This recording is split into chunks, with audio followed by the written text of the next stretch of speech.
नमस्कार दोस्तों, स्वागत है आपका CTET and all TET pedagogy के क्लास में। यह वीडियो जो लोग संस्कृत पेडागोजी लिए हैं, सेकेंड लैंग्वेज में संस्कृत लिए हुए हैं, उनके लिए काफ़ी अच्छा साबित होगा और मैं अच्छा तरीका से बताऊंगा। आपको संस्कृत नहीं भी आती है फिर भी आपको ये वीडियो समझ में आएगा और आप संस्कृत का अर्थ लगाना भी जान जाइएगा, क्योंकि आपको सीटेट एक बार में निकालना है। और एक बार में निकालने के लिए क्या करना होगा, संस्कृत कोई उसके बारे में ज्ञानी बनने की ज़रूरत नहीं है, केवल आपको सीटेट निकालना है। तो उसके लिए आप क्या कीजिएगा मैं वीडियो में बताऊंगा। और टोटल वीडियो अगर आप लोग देख लेते हैं मेरा, तो आपका निश्चित रूप से संस्कृत पेडागोजी में एक भी प्रश्न जो होगा वह आपको गलत साबित नहीं होगा। तो आपका प्रश्न है कि भाषा, देखिए पढ़ते किस तरह से है, देखिएगा मैं किस तरह से पढ़ता हूँ। मैं भी कोई संस्कृत का ज्ञानी नहीं हूँ, लेकिन मैं आपको पढ़ने का तरीका बता दूंगा कि भाषा शिक्षण में अधिगम सामग्री, जो चीज़ दिखाई दे रहा है ना उसको अपने से अर्थ लगा देना है। तो भाषा शिक्षण में अधिगम सामग्री अति महत्वपूर्ण समस्या है। और किस प्रकार की महत्वपूर्ण समस्या है यह बताना है। तो कह रहा है कि पाठम प्रति विद्यार्थी श्रद्धावर्धनम, पाठ जो है प्रत्येक विद्यार्थियों के श्रद्धा के अनुसार होना चाहिए। यह बात गलत है, यह संभव नहीं हो पाएगा। अध्यापयन अध्यापकस्य न्यूनम श्रमेण कार्य सिद्धि, तो ये कह रहा है कि अध्यापक को निम्न कार्य करना पड़ता है। तो अध्यापक वाले ऑप्शन को नहीं मारिएगा, बाल केंद्रित ऑप्शन मारना है। अल्प समय अधिक विषय उपलब्धि, कम समय में अधिक विषय सीखना भी उचित नहीं है, आपका गलत हुआ। तो आपका बच गया D is the right answer. अधिगम सामग्री कठिन बिंदु नाम ऊपरी उचित वातावरण, अधिगम सामग्री कठिन बिंदुओं के लिए उचित वातावरण प्रदान करता है, ये बात है। तो आपका D is the right answer. तो इस तरह से पढ़ते हैं, देख करके जो चीज़ दिया हुआ है ना सामने उसको देखिए और अर्थ लगाइए। प्रश्न है आपका 32 नंबर की बुद्धिमान विद्यार्थी, देखिए मैं इस तरह से पढ़ रहा हूँ, बुद्धिमताम लिखा हुआ है, हम पढ़ रहे हैं क्या, बुद्धिमान विद्यार्थी। उच्चारण करते समय अपने मन से लगाइए। शब्दों का ज्ञान उत्तम होता है कनोक्तम, किस प्रकार से। और ये कनोक्तम बोले तो यह युक्ति किनका है, यह किसने कहा। उच्चारण शब्दों का ज्ञान का निर्माण है, यह किसने कहा था। तो यह टर्मन भी बोला था, फिशर रेन भी बोला था और थम्बया भी बोला था। तो अतः सभी इनमें से सभी ऑप्शन जो सही हो जाएगा। और सी टेट में सभी वाले जो ऑप्शन होते हैं अधिकांशतः सही होते हैं, ठीक है। चलिए आप नेक्स्ट प्रश्न की ओर चलते हैं। काफ़ी अच्छा तरीका से आपको बताऊंगा, दिक्कत थोड़ा भी नहीं होगा और एक बार में आप लोग निकाल के आइएगा। आप लोग मेरे चैनल पर नए हैं तो सब्सक्राइब कर लीजिए, पुराने हैं तो अपने दोस्तों के पास शेयर कर दीजिए और बेल आइकन जो होता है उस पर क्लिक कर लीजिएगा, ताकि मैं जब भी वीडियो डालूँ आपके पास होता है मिल पाए और आप लोग अच्छा तैयारी कर सके, ठीक है। पर अगला प्रश्न है आपका कि शब्दों के नाम या शब्दों को स्पष्टीकरण करने के लिए उत्तम पद्धति कौन सा है ना। देख करके अर्थ लगा देना है, जो चीज दिखाई दे रहा है ना उसको देखना है और खुद से अर्थ लगा देना है। तो शब्दों को अर्थ स्पष्ट करने के लिए उत्तम पद्धति क्या होना चाहिए। तो वाक्यों का देख लीजिए, जो भी लिखा हुआ है वाक्यस्यु, हम वो सब नहीं पढ़ेंगे, आप हिंदी पढ़ेंगे सीधा। वाक्यों का शब्द प्रयोग द्वारा तोड़ देना है ना, तोड़ के पढ़ना है। वाक्य प्रयोग शब्दों के द्वारा अर्थात अनुमान के द्वारा, अवलोकनात्मक अवलोकन करेंगे, अवकाशात्मक है ना। तो आपका जो है आंसर एक हो जाएगा सही, अर्थ स्पष्ट हो जाएगा वाक्य शब्द प्रयोग के द्वारा। दो ऑप्शन क्या कर रहा है कि भाषा शिक्षण माध्यम, इसमें भाषा के बारे में नहीं बात पूछ रहा है, इसलिए आपका बी ऑप्शन यहाँ पे नहीं होगा, क्योंकि भाषा के बारे में प्रश्न में कोई चर्चा नहीं है। शब्दानाम विवरण, देखिए शब्दों का विवरण करने से आप अच्छा तरीका से अर्थ स्पष्ट नहीं कर पाइएगा, तोड़ तोड़ के पढ़ना कहते हैं विवरण करना। शब्दकोश दृष्टवा विवरण, शब्दकोश में देखने का काम करने के लिए कह रहा है, तो ये जो है आपका सबसे बेटर ऑप्शन हो जाएगा। ठीक है, आप लोग इसका हिंदी भी जान सकते हैं, अर्थात शब्दों का अर्थ स्पष्टीकरण की उपेक्षा उत्तम पद्धति नहीं है। वाक्यों में शब्द प्रयोग के द्वारा अर्थों का अनुमत अवकाश कल्पना, जबकि भाषा शिक्षण के माध्यम द्वारा शब्द और अर्थों का स्पष्टीकरण शब्दों के विवरण शब्दकोश को देखकर किया जाता है, शब्दकोश को देख करके ही विवरण किया जाता है। चलते हैं अगला ऑप्शन की ओर।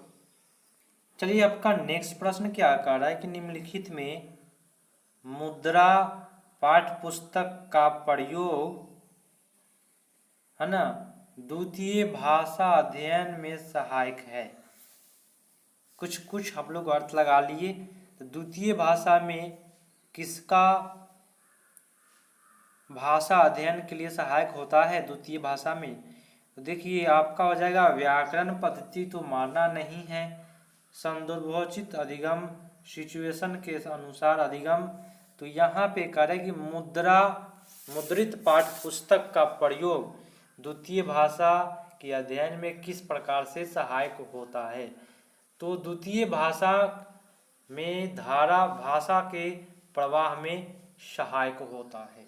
द्वितीय भाषा आपको याद करना पड़ेगा, द्वितीय भाषा जो होता है वह भाषा प्रवाह में सहायक होता है। ठीक है, चलिए आप पढ़ सकते हैं हिंदी। मुद्रित पाठ्य पुस्तक का प्रयोग अपेक्षा द्वितीय भाषा के अध्ययन के अर्थ में प्रवाह सहायक है, तो ये आपको याद होना चाहिए, है ना। ये कोई पेडागोजी नहीं है, ये आपको याद करके चलना पड़ेगा। नेक्स्ट प्रश्न है कि दोषपूर्ण, देख लीजिए इसी तरह से पढ़ेंगे हम। दोषपूर्ण हो गया, पठन अभ्यास करते समय अभ्यास के कारण दोषपूर्ण पठन अभ्यास के कारण अत्यंत कारण होता है। चलिए, दोषपूर्ण पठन करने के कारण क्या क्या होता है ये बता देना है।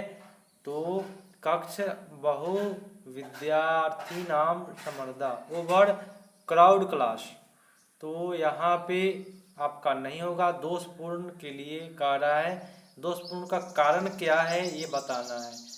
तो दोषपूर्ण का कारण होता है कि फिंगर पॉइंटिंग अथवा पढ़ने के चक्षुक संयोग अंगुली दर्शनम, इससे क्या होता है दोषपूर्ण पढ़ने का अभ्यास होता है उंगली दर्शन के द्वारा। अब आप लोग देख लीजिए इसका हिंदी क्या दिया हुआ है, अथवा पढ़ने में चक्षुषर संयोग अंगुली दर्शन भवति, दोषपूर्ण पाठन अभ्यास के कारणों में अन्य अंगुली दर्शन अथवा पढ़ने में चक्षुष संयोग उंगली दर्शन में होता है। देखिए उंगली रख करके जो पढ़ने वाला जो काम होता है ना, बचपन में जब आप पढ़ाई होइएगा किसी बच्चे को, तो एक प्रकार का दोषपूर्ण है, दोषपूर्ण दूर करने के लिए सब किया जाता है। नेक्स्ट है आपका, चलिए प्रश्न कर रहा है कि शब्दों को शब्द ज्ञान पद्धति में कौन सा शिक्षण अधिगम समस्या निम्नलिखित में किस प्रकार से निवारण होता है। टीचिंग लर्निंग डिफिकल्ट में कौन सा निवारण का काम करेगा। तो टीचिंग लर्निंग में जो होगा वह शुद्ध उच्चारण जो होगा वह निवारण का कार्य करेगा। अब देखिए दोस्तों यहाँ पे उपयुक्त सभी लिखा हुआ है, यह क्यों नहीं सही हुआ देख लेते हैं। ऑप्शन कहीं ना कहीं एक गलत किया होगा। क्रमिक वाक्य निर्माण सहायक, क्रमिक वाक्य निर्माण में सहायक नहीं होता है ना, इसीलिए बालक विवरणात्मक समूह कार्य तेन, तो आपका बी हो जाएगा सबसे बेटर ऑप्शन। नेक्स्ट प्रश्न है आपका कि कौशल उद्देश्य स्किल ऑब्जेक्टिव्स के निम्नलिखित में किससे संबंधित नहीं है। लेखन कौशल से कौन सा संबंधित नहीं है? तो श्रवणम सुनने के बाद लिख सकते हैं, पठनम के बाद भी लिख सकते हैं ना। पठनम का भी काज लिखने के लिए होता है, सुनने का भी काज लिखने के लिए होता है, लेखनम तो होता ही है। तो नास्ति बोल रहा है, तो आपका B is the right answer. भाषा आसक्ति, भाषा में क्या कमजोरी, यह लेखन कौशल के अंतर्गत नहीं आएगा। कौशल का उद्देश्य नहीं है, स्किल कौशल का उद्देश्य नहीं है। ठीक है, नेक्स्ट प्रश्न है आपका। प्रश्न कह रहा है कि भाई भाषा विकास प्रभाव कारक है। किस प्रकार के प्रभाव कारक है? भाषा का जो फैक्टर है वह किस प्रकार से प्रभावित करता है? तो भाषा जो है स्वास्थ्य, अच्छा स्वास्थ्य रहेगा तब भी आप अच्छे तरीका से पढ़ाई कीजिएगा, अध्ययन कीजिएगा। व्यक्ति का समानता भी भाषा पर संबंधित होता है। अलग अलग असमानताएं होती है, अलग अलग भाषा बोलने की बुद्धि भी होती है। तो उपयुक्त समोपी आप सभी मार के आइएगा। ठीक है, नेक्स्ट प्रश्न की ओर चलते हैं। नेक्स्ट प्रश्न है आपका, ध्यान से देखना है कि एक समावेशी कक्षा के बालक अस्मिन अधिगम प्रमादान आचरन्ति, है ना। क्या कर रहा है? एक समावेशी कक्षा का बालक क्या कर रहा है? अधिक प्रमादन आचरन्ति, है ना। आचरण क्या है उसका? तो ऑप्शन दिया है पठनेन, लेखनेन, भाषणेन, लेखनम। देखिए एक समावेशी कक्षा में क्या क्या हो जाएगा? तो सर्वोपि, अर्थात एक समावेशी कक्षा में बालक जो है वह क्या होता है?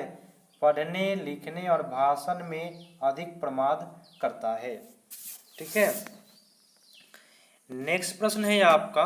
प्रश्न बोल रहा है कि भाई व्याकरण तात्वर्थ सिद्धांत और व्यवहारिक इति वचनम होता है ना।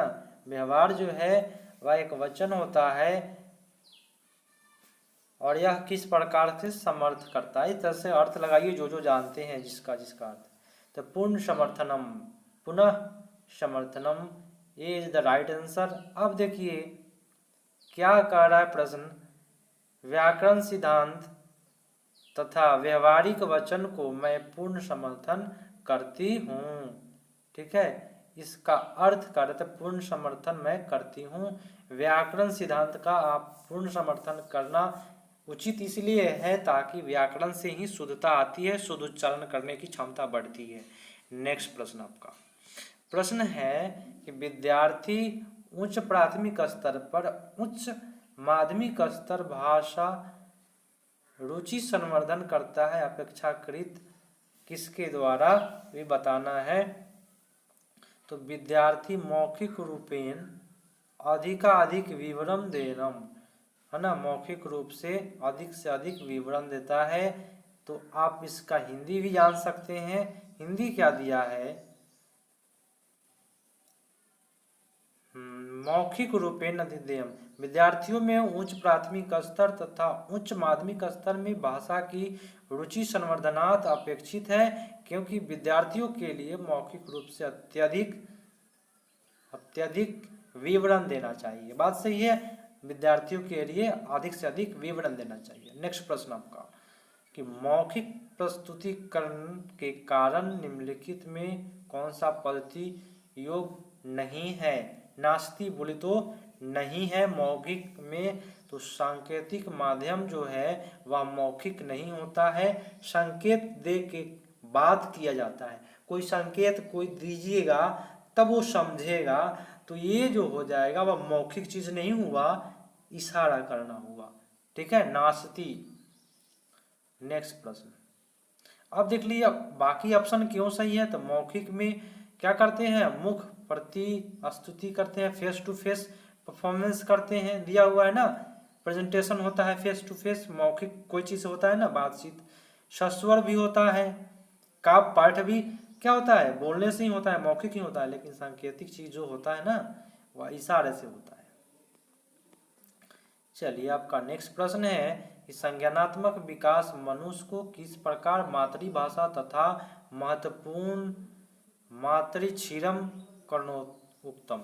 यह किसकी युक्ति है कि संज्ञानात्मक विकास मनुष्य के, आपका होगा आंसर सॉरी, संज्ञानात्मक विकास मनुष्य के किस प्रकार के मातृभाषा तथा महत्वपूर्ण है।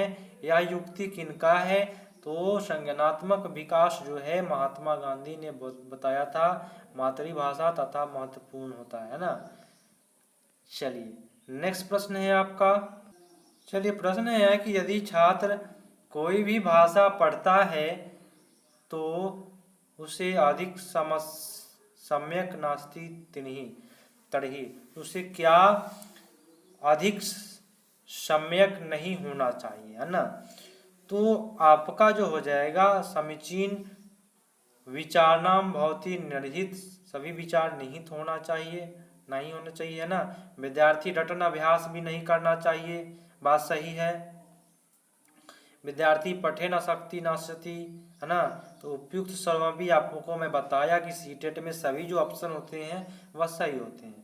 चलिए अगला प्रश्न है आपका, प्रश्न है और लास्ट प्रश्न है आपका, छोटा कर लेता हूँ। हाँ, प्रश्न है कि भाषा शिक्षण भाषा आत्मसाक्षरता सर्वाधिक महत्वपूर्ण अंश क्या है। तो भाषा शिक्षण के लिए सबसे पहले आपको सुनना पड़ेगा, ठीक है, तब पढ़ना पड़ेगा। तो आपका सी इज द राइट आंसर। अर्थात मैं आपको हिंदी भी बता देता हूँ, अर्थात क्या कह रहा है कि भाषा शिक्षण में भाषाओं का आत्म साक्षात्कार करने में सर्वाधिक महत्वपूर्ण अंश सुनना और तथा पढ़ना है। तो दोस्तों आप लोग मेरे चैनल पर नए हैं तो सब्सक्राइब कर ले, पुराने हैं तो अपने दोस्तों के पास शेयर करें और आप नोटिफिकेशन पर क्लिक कर ले ताकि मैं जब भी वीडियो डालूँ आपको स्वतः मिल पाए। मिलते हैं अगले पार्ट में, तब तक के लिए धन्यवाद, जय हिंद।